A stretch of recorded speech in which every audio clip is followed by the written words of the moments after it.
Hello, good evening and welcome to my humble modern railway, Belstead Junction. Tonight we're looking at an Airfix Royal Scot locomotive going around the tracks. Okay, it might sound a little bit noisy, but it's about as quiet as I've been able to make it. I've done a fair bit of work on this one to quieten things down a little bit, and I think probably you might be able to argue about the audio lister, so we'll see. Now, a very nice locomotive. I mean, you've got to bear in mind when this locomotive was made, okay? Royal Scot, BR livery, 541213, Airfix railway system 00 scale.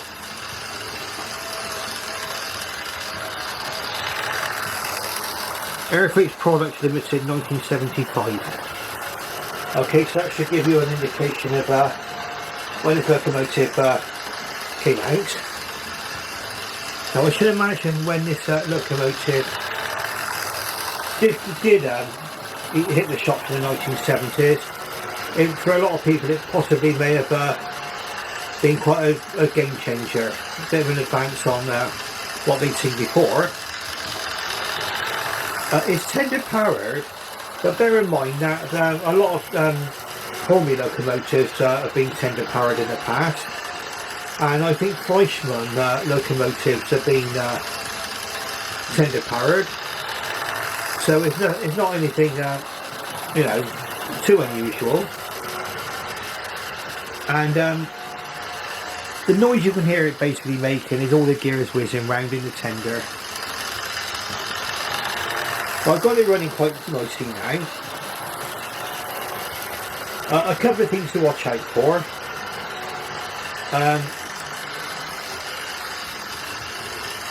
Something I didn't know, I mean I did some work on the traction tyres. I must have accidentally pushed one of the wheels inwards. Now what that meant was that the back wheel of the tender, back axle, was nowhere near engaged. Okay?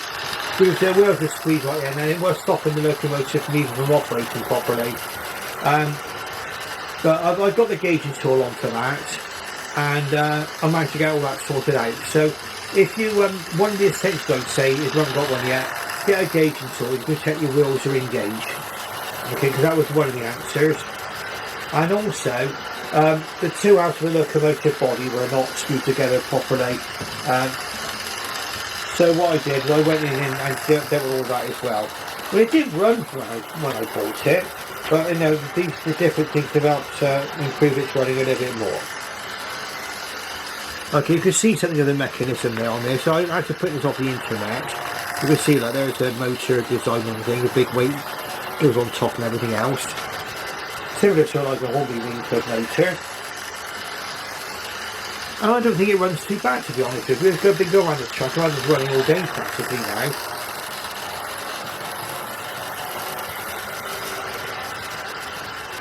Now I'll tell you how much I paid for this, and then you can make your own judgment as to whether or not it's a good buy.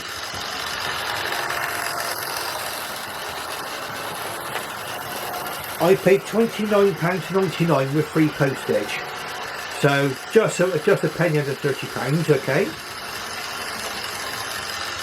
And the three coaches came from a different seller, and these were offered a set of 3 coaches boxed. But when they got the coaches and the boxes, they weren't sure which coaches went with which boxes. So I got a bit of a lucky dip as to whether or not I got the right boxes with the right coaches. But anyway, I'm not going to be complaining, because for these I paid, trying to see now, £28.99 for all 3 coaches boxed. Okay.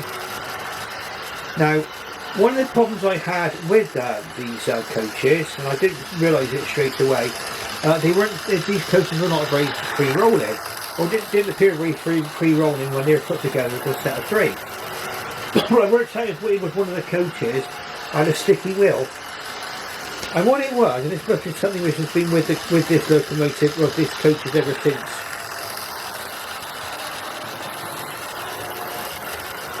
It was new. The wheel was shown had a kind of a piece of plastic sticking out. It was that sort of round, but it's like a kind of a sprawl or something sticking out, whatever you want to call it.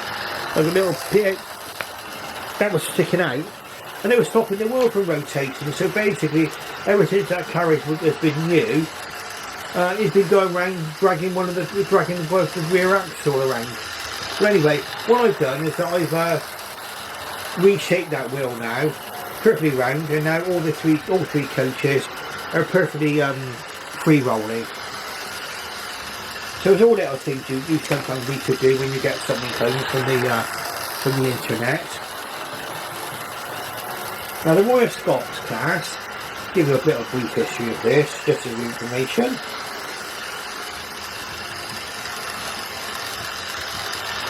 The London Midland Scottish Railway NMS, Royal Scot class.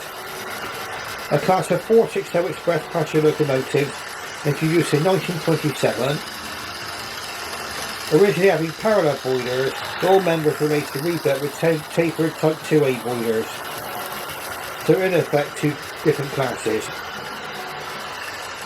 Originally built by Sir Henry Fowler and then rebuilt by Sir William Stanier.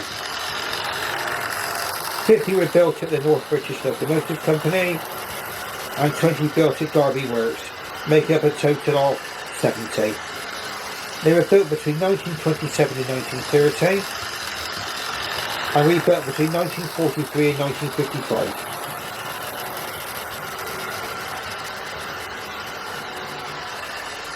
They were a 6p, reclassified 7p in 1951.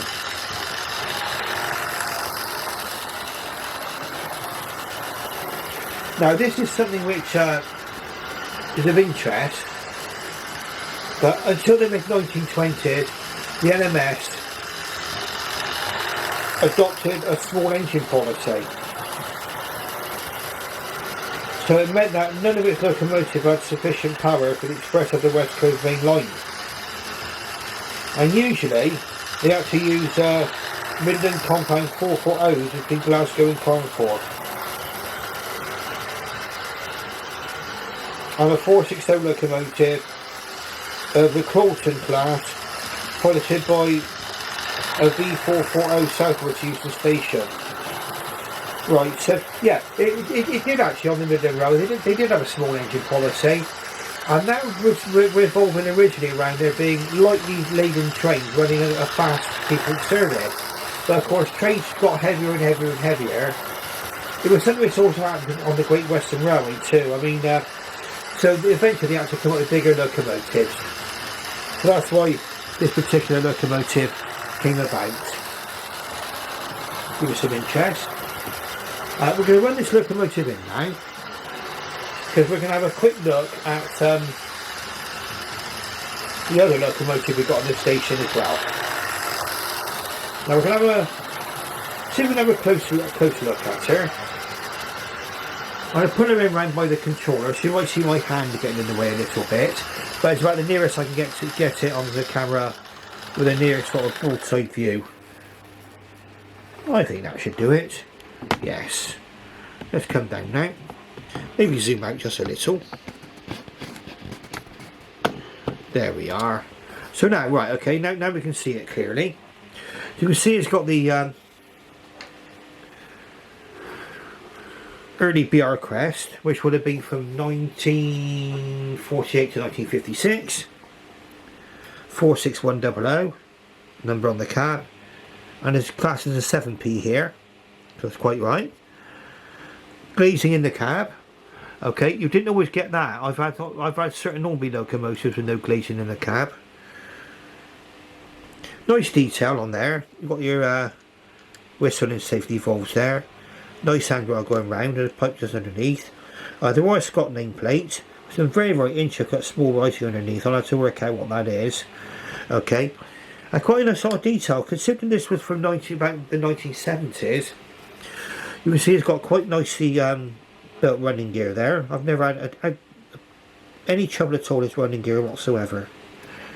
Okay, nice lining on the cylinders there. Nice lining on the tender and on the cab. Just bring it back just slightly a second. Okay, we're gonna. There's a nice handrail there on there, and it's got a moulded on smoke box darts. Okay, which would have been par for the course for the 1970s. A separately fitted dart. Well, it may have even been regarded as too delicate. So I think there is some truth in that. Okay, now then we got a nice vacuum pipe fitted there. The buffers are not sprung, because you wouldn't expect it to have sprung buffers. And it's got the large D-type coupling there. But as you can tell, I mean, considering it's a locomotive which was produced in the 1970s, I think it's a very, very attractive, nice looking locomotive.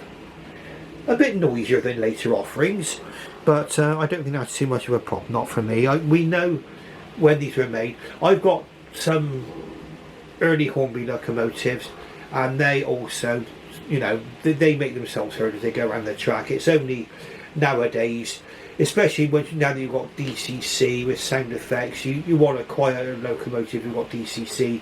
I'm running on DC, so I don't mind. Okay, so let's watch it pull away.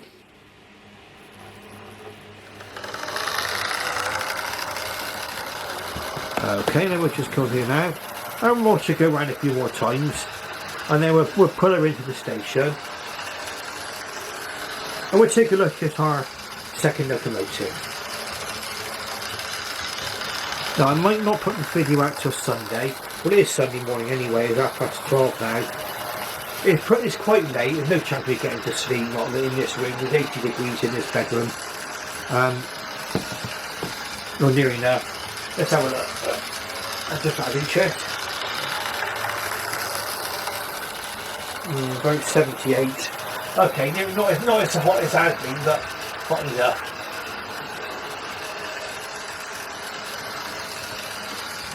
Right, so there's our train here, flying up the West Coast Main Line. In fact, there was a lot of rivalry between the LMS and the LNER, who would offer the fastest services to Scotland. And of course it meant bigger and faster locomotives, culminating in the LMS had the Coronation class, Coronation Scot. They got to about 114 miles an hour, I think. Of course, Mallard chumped everything when they reached 126 miles per hour. The fastest steam locomotive on record. Okay, so speeds were increasing, and so were the loads. It's when it's that what was on the trains was pre-World War II. You had a lot of luxuries on your expresses, like bars. I think some trains had hairdressers on them and all sorts of things. So here we go. It's all to do with the glamour. All to do with the glamour and prestige. The same really went for the rivalry between the Great Western and the Southern. There we are, that came in on those points beautifully. We can watch it come in. That's me. That's my fault. Okay. Right, well that looks okay to me. Perfect. Right, let's just check those points a second.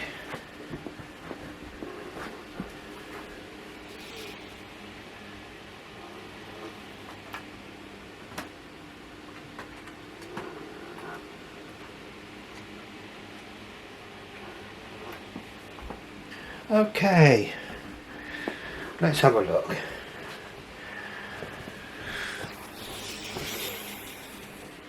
Now the locomotive we're looking at now is the one in front, the black one, and that is a County.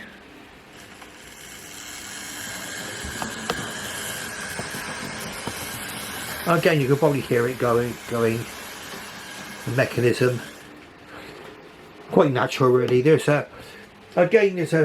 not quite so much, but there's a gearing going between the motor down to the driving wheels, and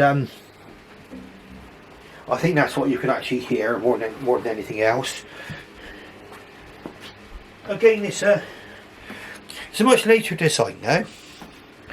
Much later design.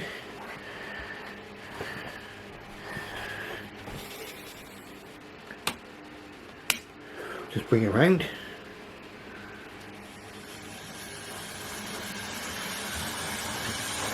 Again, a nice runner.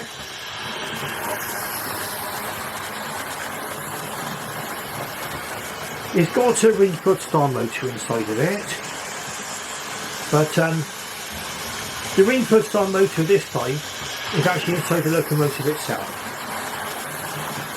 I'll show you some of this now. It's all well explained. It's DCC ready as well, so we've come on quite a long way now.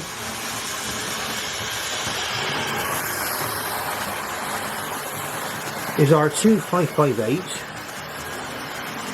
0806, August 2006.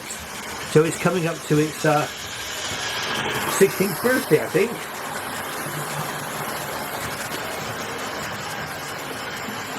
And you can see from the illustration here, the motor is inside the locomotive, and it's a Ringfoot style motor. When you can still change brushes and springs on and service, and you can get inside the gearbox as well. That's enclosed in a kind of a case there. And you can get inside the gearbox and look at everything. So it's reasonably easy to service one of these, as long as you're careful. And it does have that advantage. The new county, I don't think it's County of Cornwall, it's a Hornby railroad model. It's a little bit difficult to get hold of at the moment, and that's why I went for these. Went for this one, and I also got County of Monmouth as well, which is I think it's in BR green livery with an 8 crest. This has got the early BR crest on it. Designed by Frederick William Hawksworth, the last chief mechanical engineer of the Great Western Railway. He was chief mechanical engineer between 1941 and I think it was 1948. I think he retired after nationalisation. The 2-cylinder locomotive, and it was a class of 30.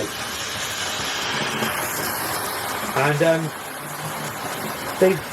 when we put it back into the station again, we'll have a look at some of the differences between this and earlier practices. And this has got a single chimney. They were later rebuilt with a double chimney.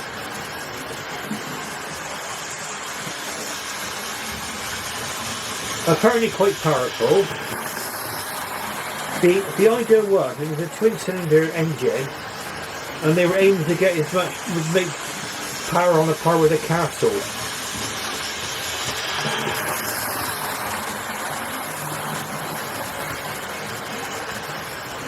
Unfortunately, none of these survived into preservation.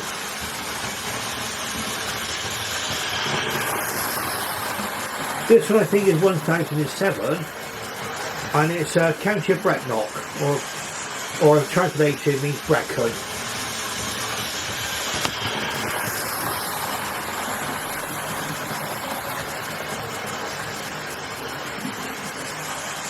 Now, the later counties, the 460 county, County of Cornwall, they've got the later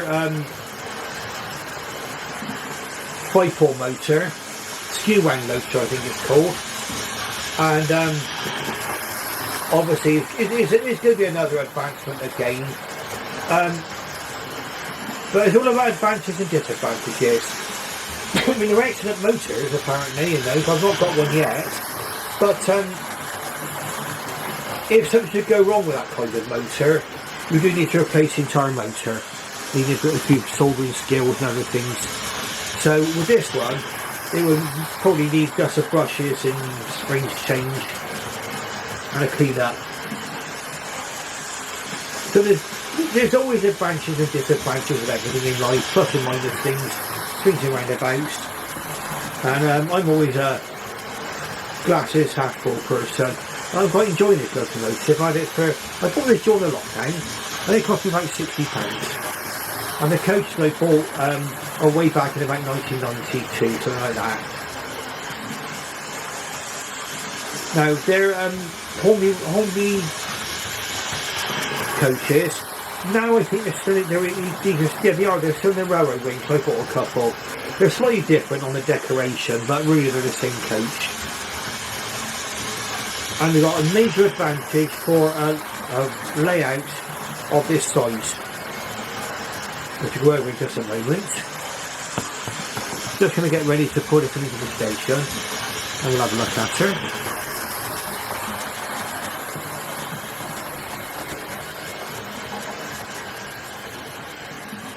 Okay, 460. Beautiful. Okay, right, so let's get ready to bring her in.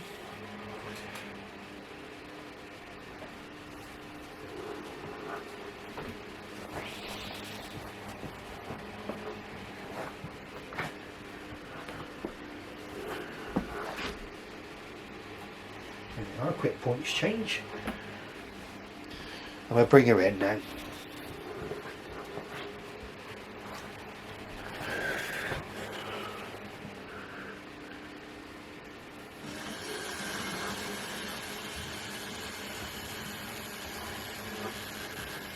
Over those points effortlessly. No problem with that at all.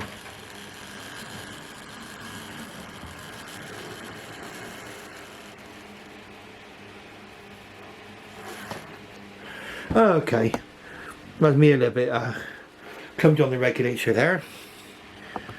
Right, let's take a look now. We'll zoom in on her slightly.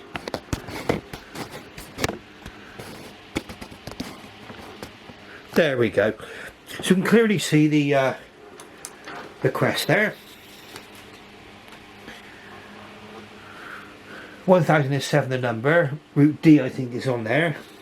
That's route availability is a red route, so obviously that means they're probably got to be quite reasonably heavily built track for it. The tender's interesting because there's no motor in there. They've actually, don't often see this. You can see how far this goes down the side. It's got half a coal load basically. You know, very often you more often than not see it with a full coal load, don't you? This has got half a coal load. It's got the copper cap chimney as usual, brass safety valve cover and the whistles. And the difference between this and other locomotives of the GWR is that it's got the straight splasher down there, whereas the normal, the earlier ones had curved splashes over the wheels with a curved nameplate. This one's got a straight nameplate. Quite well represented, got a nice handrail around there. Again, a moulded on dart, and this one does have sprung buffers. Beautiful, okay. I don't know if you can see it from here, but it's got a nice lining on the tender and nice lining all over. It's in BR black. I think it looks quite attractive actually in BR black. Okay, so it is basically two locomotives from different times, but obviously both from quite some time ago. That one's about 16 years old. That was probably getting on for about 50 years old, isn't it? Something like that. Okay. But both very, very, very worthy additions to my layout, in my opinion. Okay, so it's a quick running session. And I was going to say, oh, the Hornby coaches, we'll have a look at those quickly. We've got enough time to do that just for a few moments. They're chocolate and cream. Being a Great West, being really a Great Western person, I'm in the Great Western area. It's got to be chocolate and cream, hasn't it? I mean, it's got to be. Okay. These coaches are slightly shorter than some of the other Hornby coaches, and we've got a railway like this where it's only 6 feet by 4 feet, so you haven't got a lot of room to cram everything in. You can really just about get a nice sized locomotive and 3 carriages into this siding. Some of the other carriages I've got, they can overhang slightly at one end, so when you try to reverse the other train out, you've got the backs of the trains colliding with each other. Okay, on that junction back there, like, see how close they get together there. But here, with these coaches, you've got no problem with that at all. Okay. Now, if you like what you see tonight, please press the like button. If you're not subscribed before, please subscribe. You don't have to pay a subscription, it's all free, okay? And that way you'll be alerted to videos of mine. And also there's a bell symbol. If you click on the bell symbol and just click all content, okay? And you'll then be made aware of all future videos which I'm going to be making. Now, on that note, I should say thank you very, very much for viewing. Thank you for your interest. And once again, for all those people who have subscribed to my channel, I've reached 200 subscribers, or I've got to about 210 now. I thank each and every one of you who have subscribed to my channel. I do appreciate it. I never in my wildest dreams thought this channel was going to be this popular. Not with me running on a... Well, basically, I mean, I do mean to develop the layout one day, but it's all then on bed. And it all literally comes apart. This will come apart quite shortly. And that's where I'll be sleeping. No, that's what we're leaning my head against down there. You know, with a little layout like this, I never thought I'd get anywhere near as popular as this with 200 subscribers. So I thank you all for that once again. And on that note, I should bid you all farewell and good night. Thank you very, very much.